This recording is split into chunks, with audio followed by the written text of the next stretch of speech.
할렐루야. 3월 27일 수요일 고난주간 특별 새벽 기도회를 시작하겠습니다.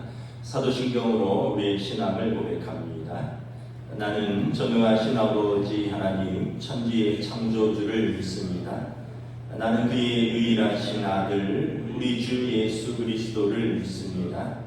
그는 성령으로 잉태되어 동정녀 마리아에게서 나시고 본디오 빌라도에게 고난을 받아 십자가에 못 박혀 죽으시고 장사된 지 사흘 만에 죽은 자 가운데서 다시 살아나셨으며 하늘에 오르시어 전능하신 아버지 하나님 우편에 앉아 계시다가 거기로부터 살아있는 자와 죽은 자를 심판하러 오십니다. 나는 성령을 믿으며 거룩한 공교회와 성도의 교제와 죄를 용서받는 것과 몸의 부활과 영생을 믿습니다. 아멘.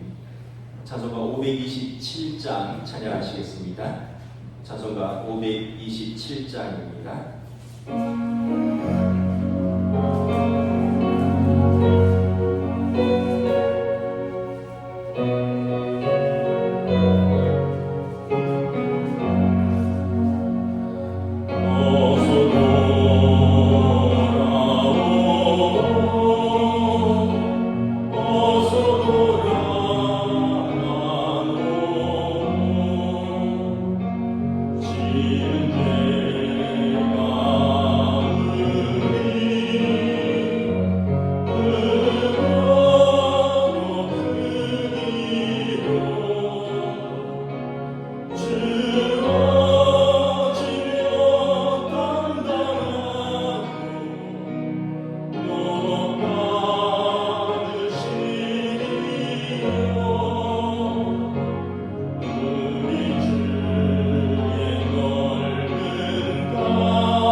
주용찬 집사님 기도해 주시겠습니다.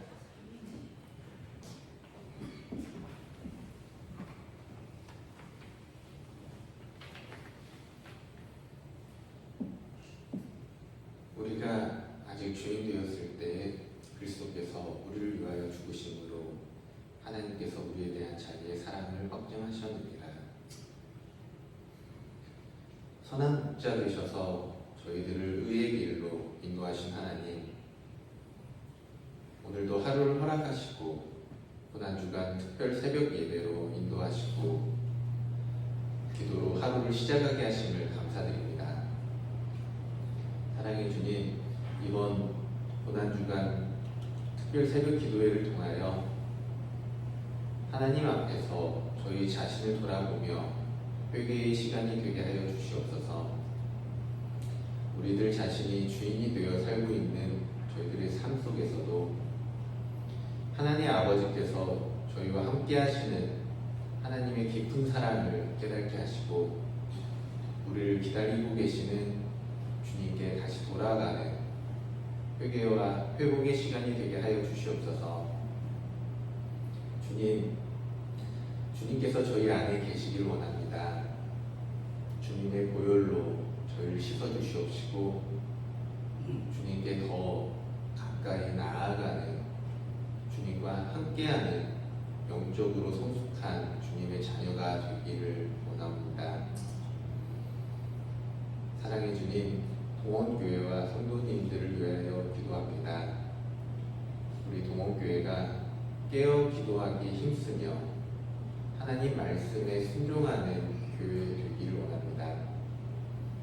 십자가의 사랑으로 서로를 위로하고 섬기는 교회가 되게 하여 주시옵소서.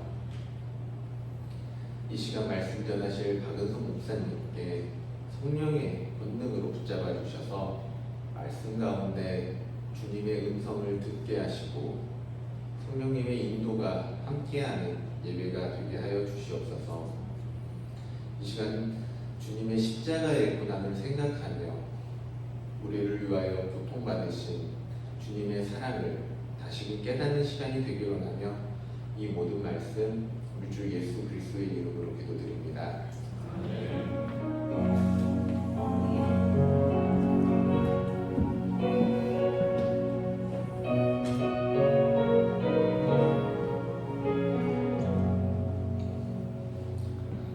오늘 우리에게 주신 하나님 말씀은 신약성경 누가복음 15장 11절에서 17절까지 말씀입니다. 누가복음 15장 11절에서 17절까지 말씀입니다.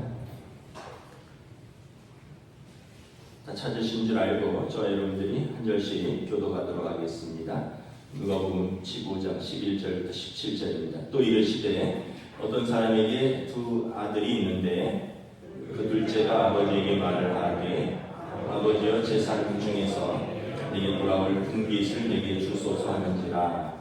아버지가 그 살림을 각각 나눠주었더니 그 후 며칠이 안 되어 둘째 아들이 재물을 다 모아가지고 먼 나라에 가 거기서 허랑방탕하여 그 재산을 낭비하더니 다없앤 후 그 나라에 크게 흉년이 들어 그가 비로소 궁핍한지라. 가서 그 나라 백성 중 한 사람에게 붙여 사니 그가 그를 들로 보내어 돼지를 치게 하였는데 그가 돼지 먹는 주연 열매로 배를 채우고자 하되 주는 자가 없는지라. 함께 읽습니다. 이에 스스로 돌이켜 이르되 내 아버지에게는 양식이 풍족한 품꾼이 얼마나 많은가. 나는 여기서 주려 죽는구나. 아멘. 할렐루야.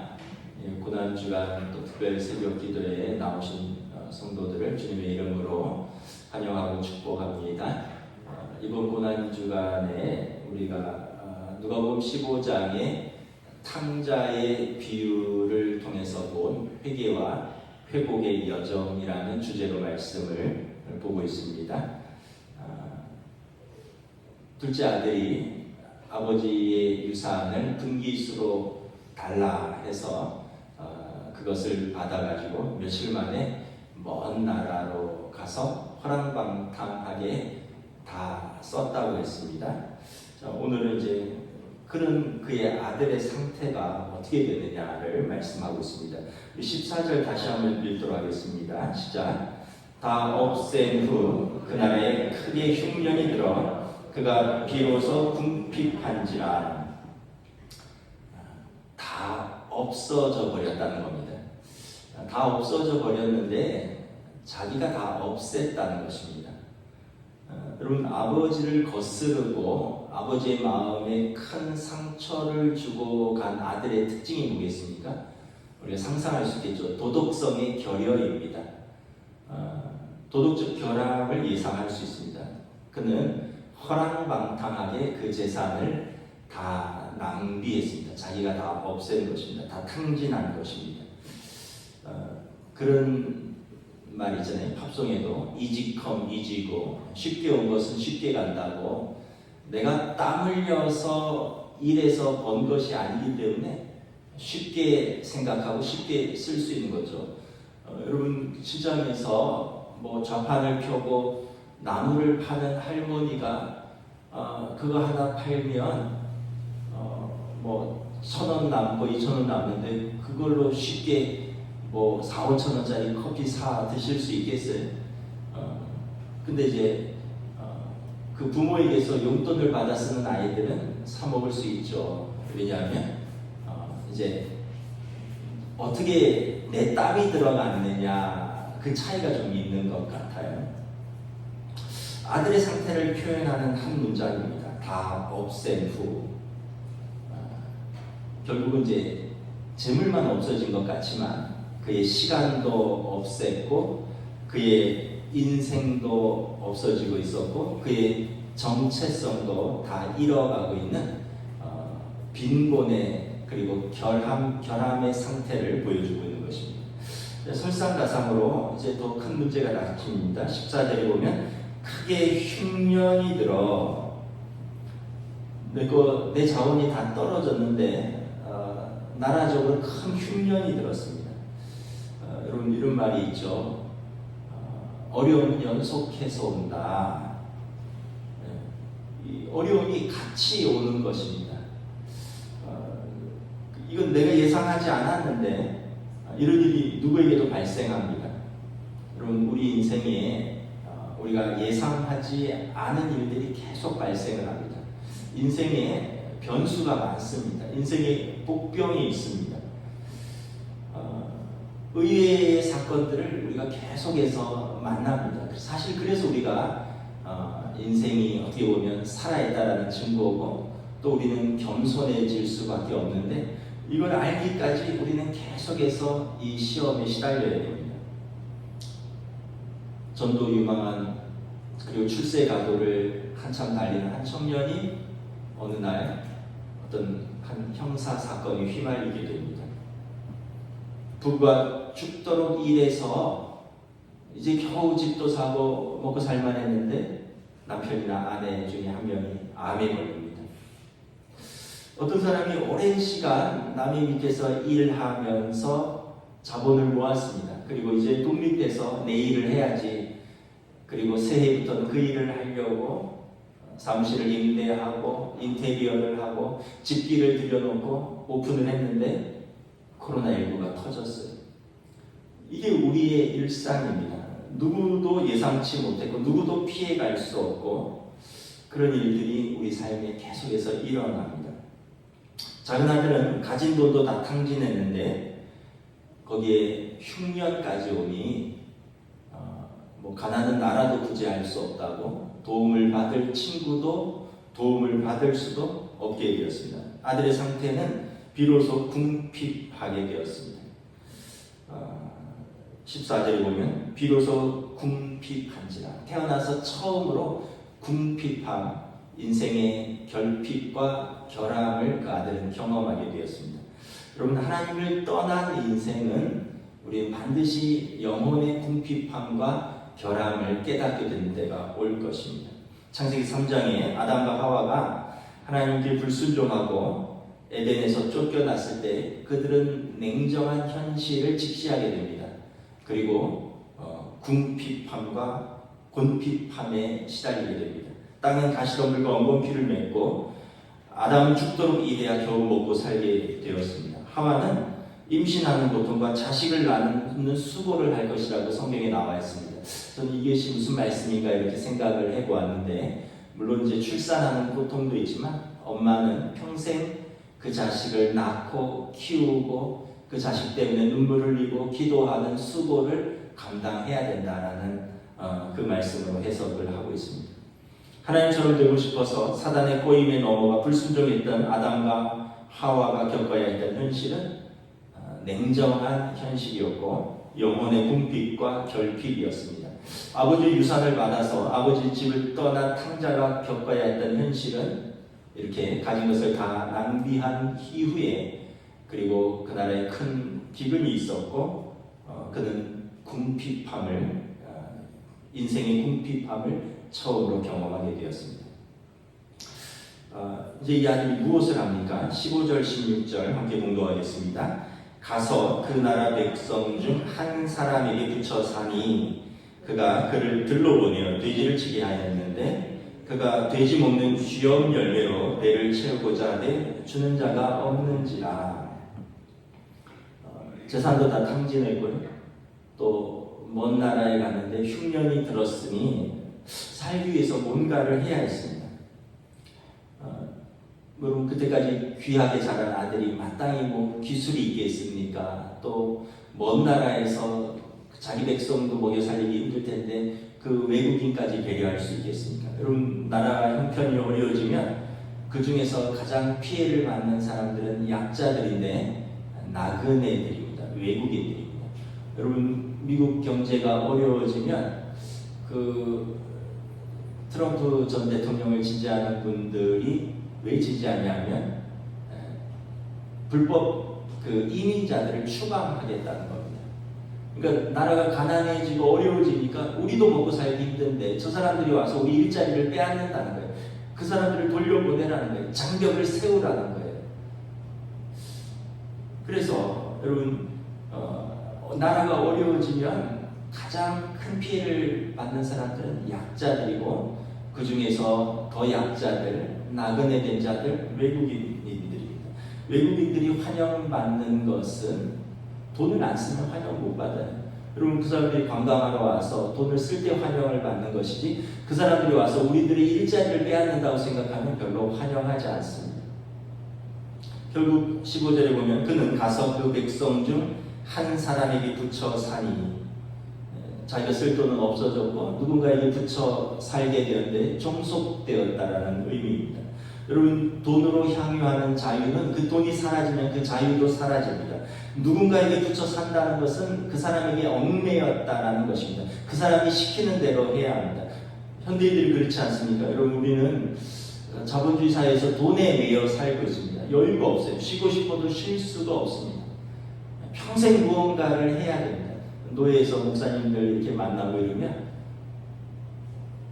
다 교회에서 70까지 다들 일하신대요. 그래서 이제는 신방도 어렵고 뭐 신방을 하려도 다 일하시니까 뭘 봉사한다고 해도 다 일하시니까 이 현대사회의 한 현상입니다.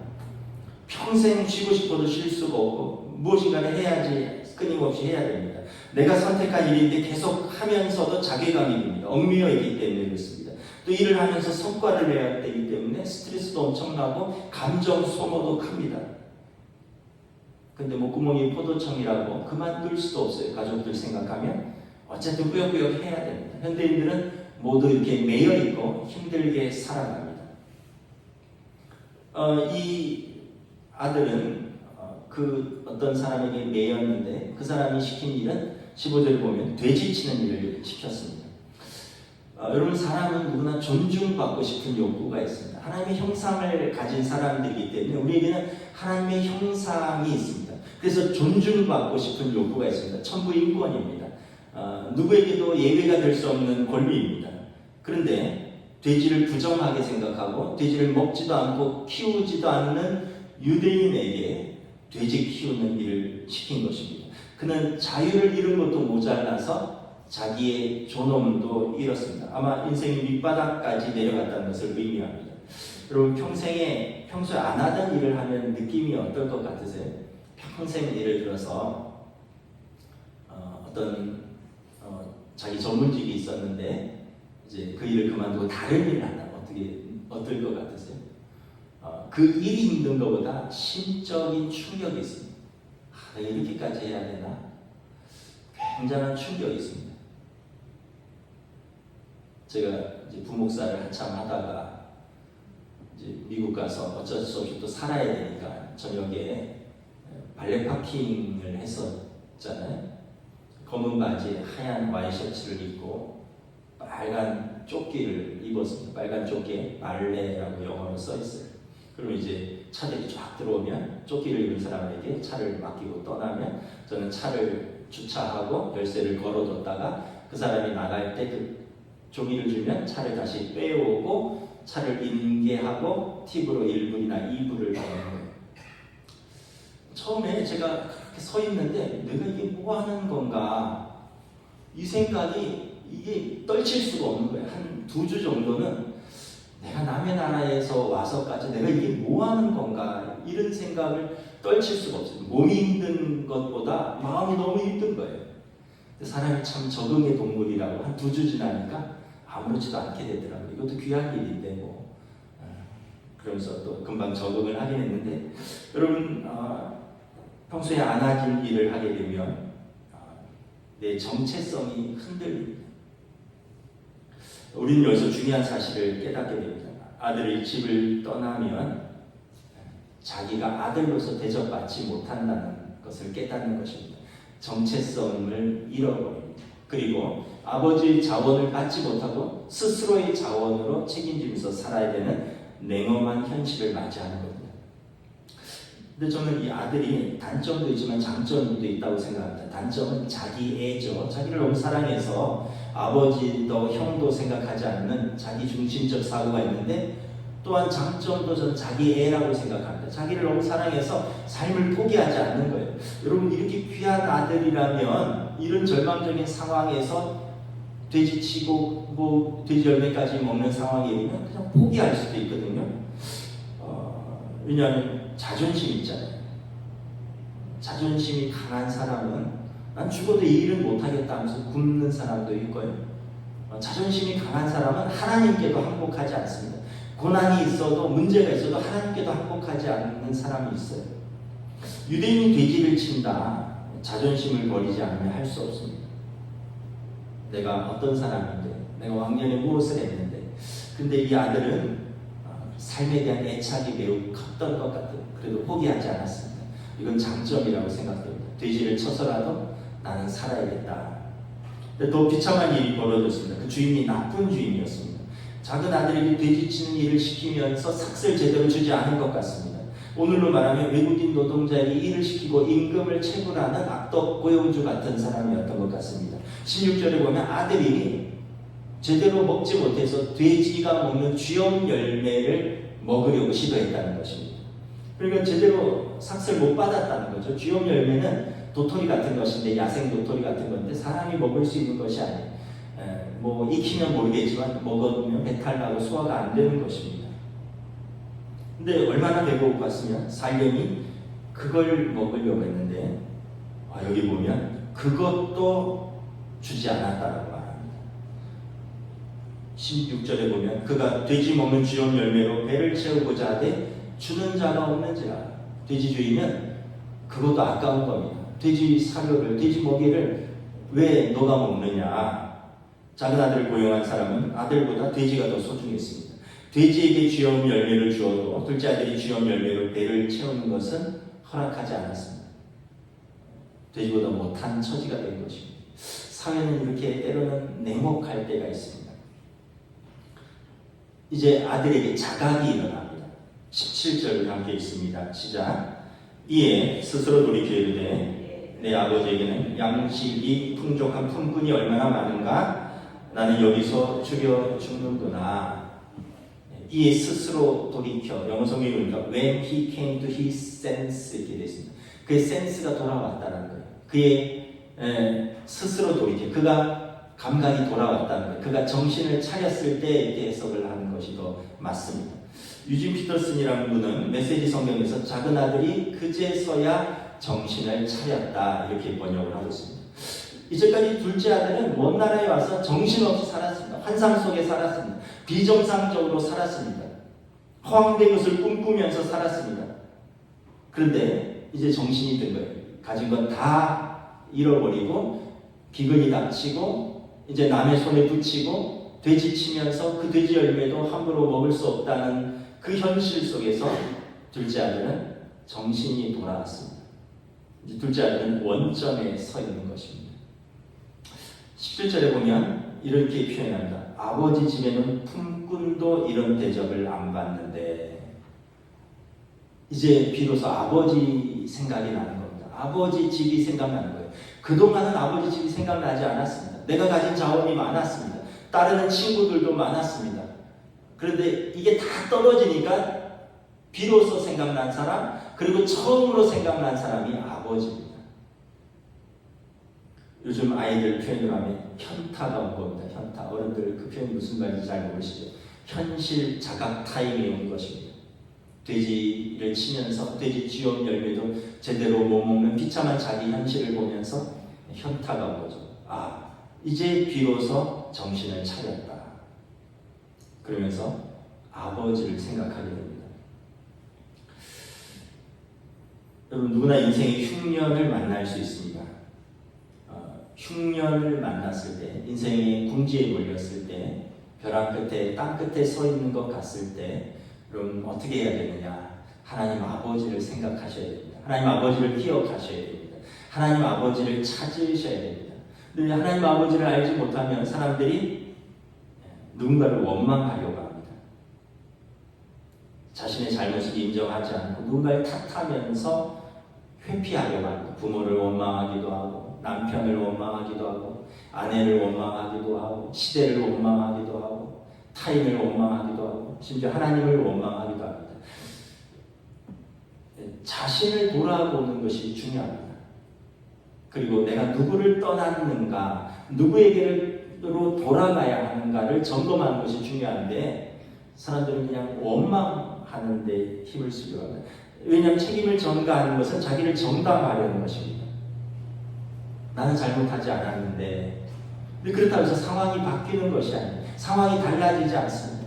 내 현실을 직시하고 그리고 아버지에게 달려가야 하는 것입니다.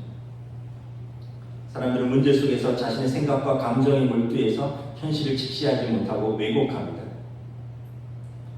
여러분, 현실을 직시하고 자신을 정직하게 바라보는 것을 성찰이라고 합니다.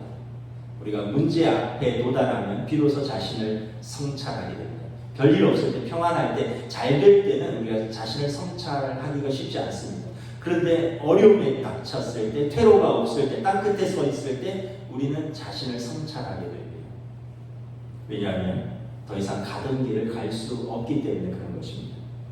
작은 아들은 가진 재산을 다 없애고 나라의 흉년이 들고 자신의 처지가 궁핍했을 때 비로소 아버지의 집을 생각하게 되었습니다. 만약 작은 아들이 가져간 것으로 사업에서 성공하고 승승장구했다면 작은 아들은 아버지 집을 생각하지 않았을 것입니다.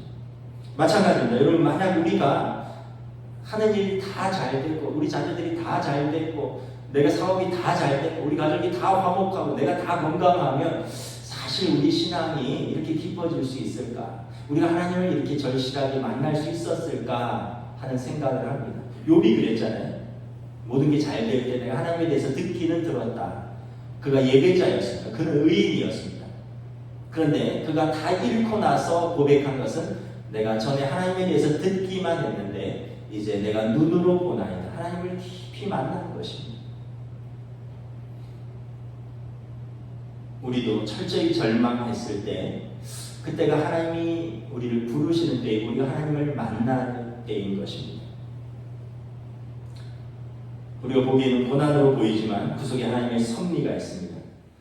우리가 예상치 못한 일들로 우리를 멈춰 세우시고 우리를 그곳에서 하나님의 은혜를 기억하게 하십니다. 아버지의 집을 기억하게 하십니다. 그리고 아버지의 집으로 돌아오라고 부르십니다. 여러분, 성경에서 자주 쓰는 표현 중에 하나가 기억하라입니다. 이스라엘에게 너희는 기억하라. 하나님의 은혜를 기억하라.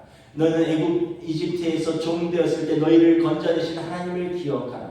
너희는 앞에 홍해가 막혀있고 뒤에 애굽의 전차가 쫓아올 때 홍해를 마른 땅같이 가르시고 너희를 건져내시고 말과 그 탄자들을 바다에 던지신 그 하나님의 전능하신 하나님을 기억하라. 너희는 40년간 광야를 헤맬 때 너희 옷이 떨어지지 않고 신발이 헤어지지 않고 날마다 하늘에서 만나와 메추라기로 머리시고 반석에서 물을 내신 너희 하나님 아버지를 기억하라. 여러분, 우리가 은혜를 기억해야지 감사할 수 있고 감격할 수 있고 돌아갈 수 있습니다.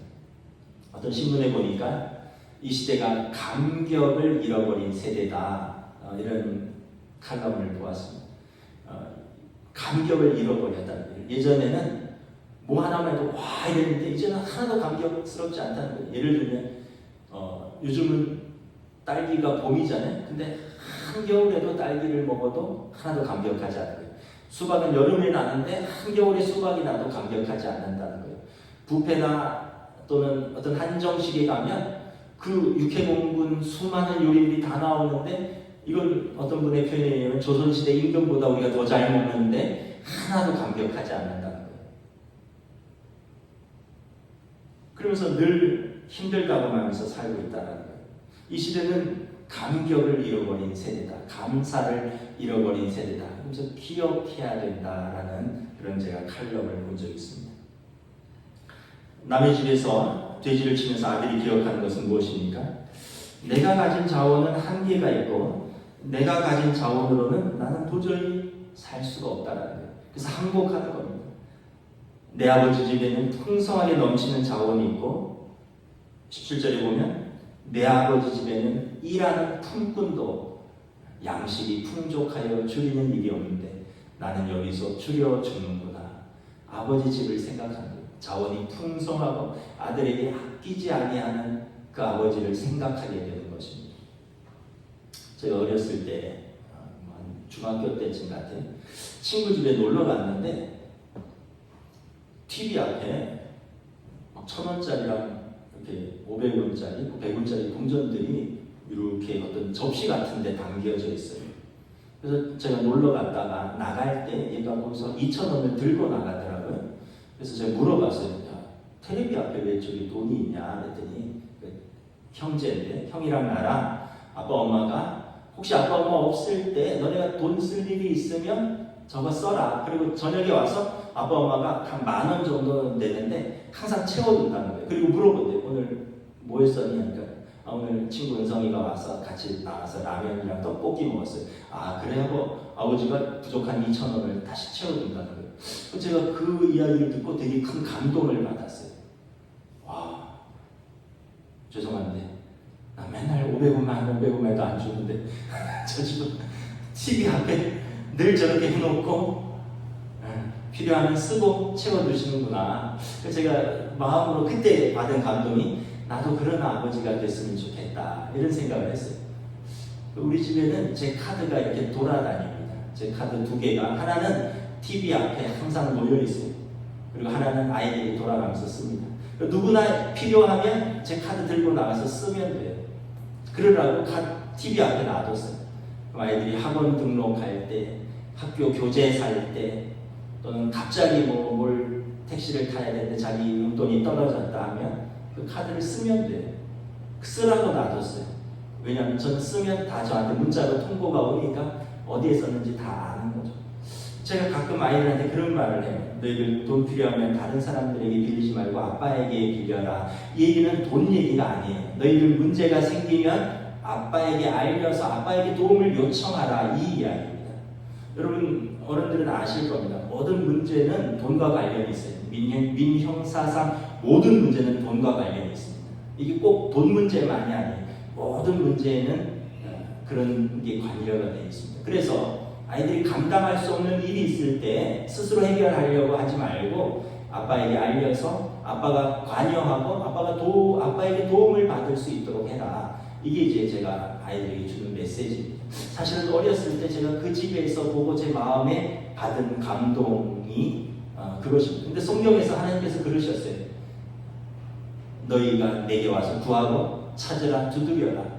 어떤 아버지가 생선을 달라는데 뱀을 주면 어떤 아버지가 떡을 달라는데 돌을 주겠느냐. 하물며 너희 하늘 아버지께서 너희에게 구하는 너희에게 가장 좋은 것을 주시지 않겠느냐. 여기서는 성령님입니다. 하나님의 영을 주시겠다는 뜻입니다. 그러나 너희가 먼저 그의 나라와 그의 의를 구하면 너희에게 주신 가장 주신 하나님의 영으로 말미암아 모든 것이 합력하여 너희에게 선을 이룰 수 있도록 너희 아버지께서 도우실 것이다.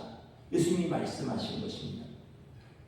우리에게는 하나님 아버지가 계셔요. 육신의 아버지는 없는 분들도 있을 겁니다. 돌아가셨을 수도 있고 또 오래되셔서 그러나 우리에게는 하나님 아버지가 있습니다. 하나님 아버지에게 우리의 아버지 자원을 요청할 수 있습니다. 기억해야 되는 거예요. 나의 문제, 내 힘으로 고민하고 해결하다가 이렇게 나는 여기서 궁핍해서 죽여 죽는구나 하지 말고 그 시점에서 내게 아버지가 있다는 것을 기억하는 것입니다. 내게 좋으신 아버지가 있다는 걸 기억하는 것입니다. 변화의 단계가 있습니다. 생각하고 성찰하고 후회하고 회개하는 것입니다. 생각하는 게 기억하는 것입니다. 성찰은 자신을 정직하게 진실하게 바라보는 것입니다. 후회는 자신의 잘못을 각성하는 것입니다. 근데 회개는 각성해서 그 길을 돌이켜 걷는 것을 말합니다. 이제 생각에서 마음에서 행동으로까지 가는 것이 회개인 것입니다. 이제 아들은 각성하고요, 후회하고 이제 회개 단계까지 와 있습니다. 이제 내일 아버지의 집으로 돌아가야겠다. 회개의 자리로 나아갑니다.